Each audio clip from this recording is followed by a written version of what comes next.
Bismillah, Assalamualaikum warahmatullahi wabarakatuh.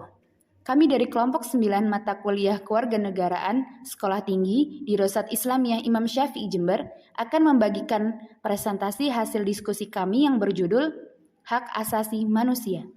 Bersama dosen pembimbing kami, Ustazah Nurul Budi Murtini, SSI MSI, saya Safana Salsabila Ginting sebagai perwakilan dari kedua rekan saya, Aktian Wanistia dan Ruzainah, akan menemani Anda sekalian dalam mempresentasikan hasil diskusi kami ini. Pertama, pengertian dan hakikat hak asasi manusia.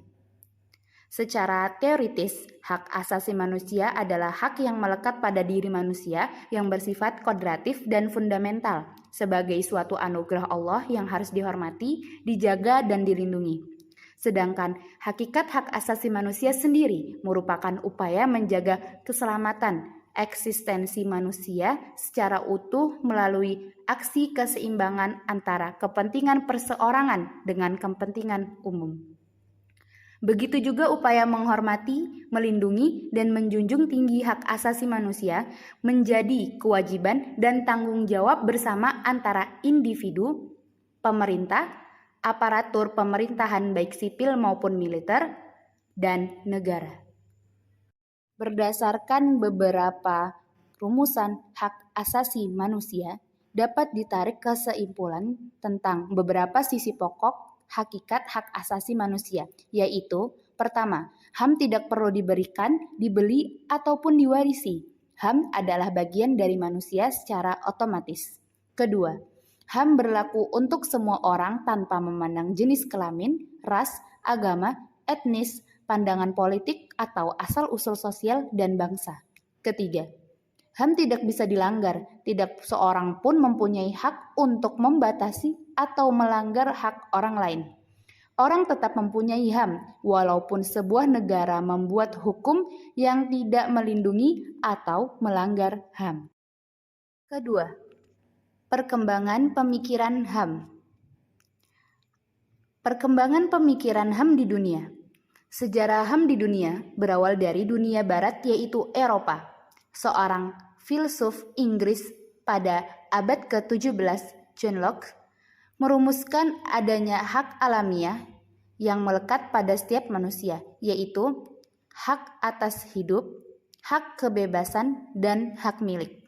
Pada masa itu, hak masih terbatas pada bidang sipil dan politik saja. Sejarah perkembangan HAM ditandai dengan beberapa peristiwa penting di dunia barat, yaitu Magna Carta, Revolusi Amerika, dan terakhir Revolusi Perancis. Perkembangan pemikiran HAM di Indonesia. Periode sebelum kemerdekaan 1908 sampai 1945.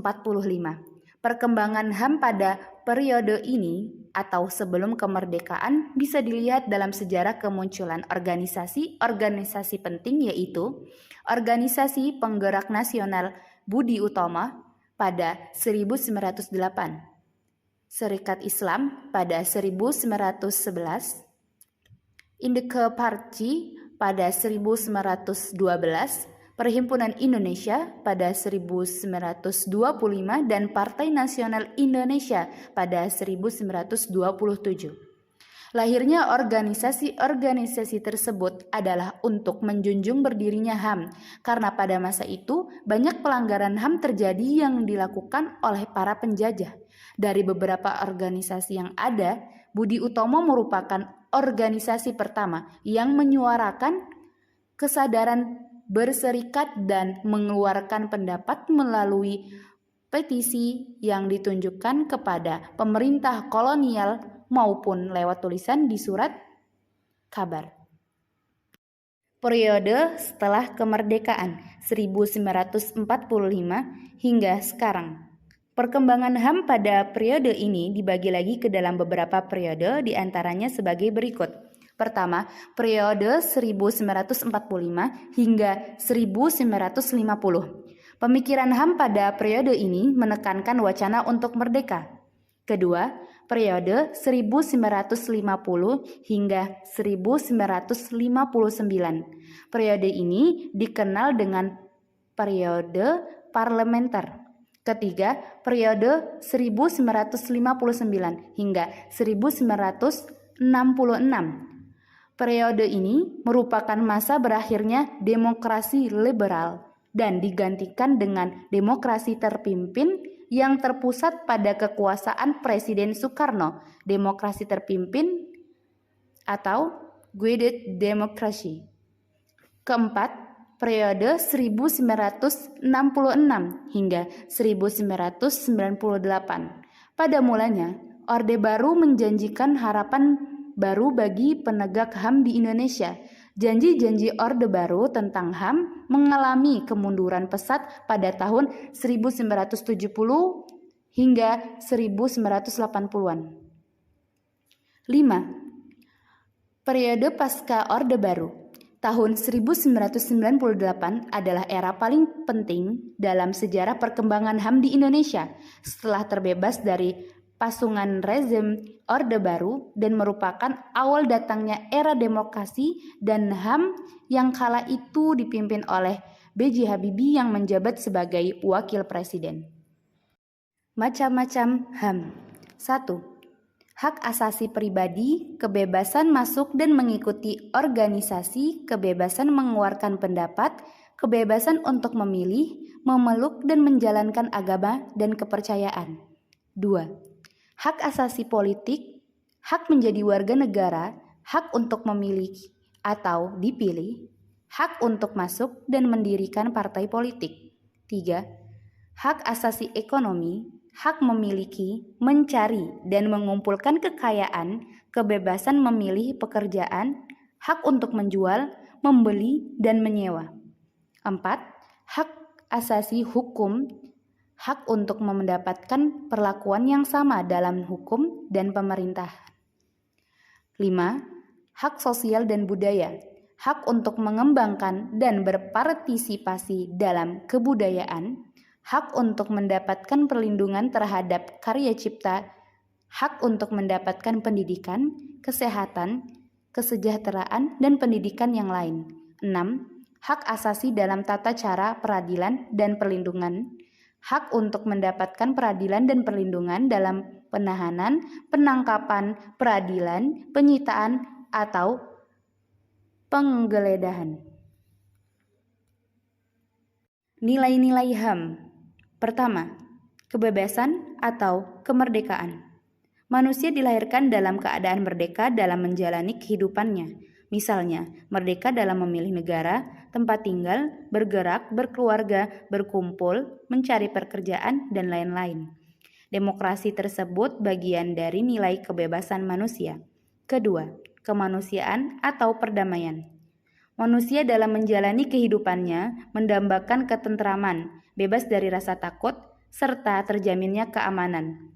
Ketiga, keadilan atau persamaan. Diperlakukan secara wajar dan adil tanpa membeda-bedakan dengan alasan apapun. Mendapatkan kesempatan yang sama dalam menjalani kehidupannya tanpa diskriminasi. Penegakan HAM. Penegakan HAM adalah melakukan berbagai tindakan dalam rangka membuat HAM lebih diakui serta dihormati oleh pemerintah dan masyarakat. Penegakan HAM dilakukan karena pada dasarnya HAM adalah ukuran tertinggi bagi keberhasilan pembangunan suatu negara. Selain itu, kondisi HAM suatu negara merupakan salah satu tolak ukur untuk menentukan kehormatan suatu bangsa. Upaya pencegahan. Upaya pencegahan pelanggaran HAM dapat dilakukan dengan penciptaan perundang-undangan HAM yang lengkap, penciptaan lembaga, organisasi, dan pengawas pelaksanaan HAM, penciptaan perundang-undangan dengan pembentukan lembaga peradilan HAM, dan pelaksanaan pendidikan HAM. Kemudian, upaya penindakan. Upaya penindakan pelanggaran HAM dapat dilakukan dengan penerimaan pengaduan dari korban pelanggaran HAM, penyelesaian perkara pelanggaran HAM berat melalui peradilan HAM, penyelesaian permasalahan melalui perdamaian, negosiasi, dan mediasi, kemudian investigasi dengan pencarian data, informasi, serta fakta-fakta yang terkait dengan peristiwa di dalam masyarakat. Deklarasi Universal HAM. Deklarasi Universal Hak Asasi Manusia atau DUHAM adalah dasar dari sistem internasional untuk perlindungan hak asasi manusia. Deklarasi tersebut diadopsi oleh Majelis Umum Perserikatan Bangsa-Bangsa atau PBB pada 10 Desember 1948 untuk menghalau kengerian agar Perang Dunia Kedua tidak berlanjut. DUHAM terdiri dari 30 pasal yang mengatur hak-hak sipil, politik, sosial, ekonomi, dan budaya semua orang. Dan yang terakhir, kesimpulan. HAM adalah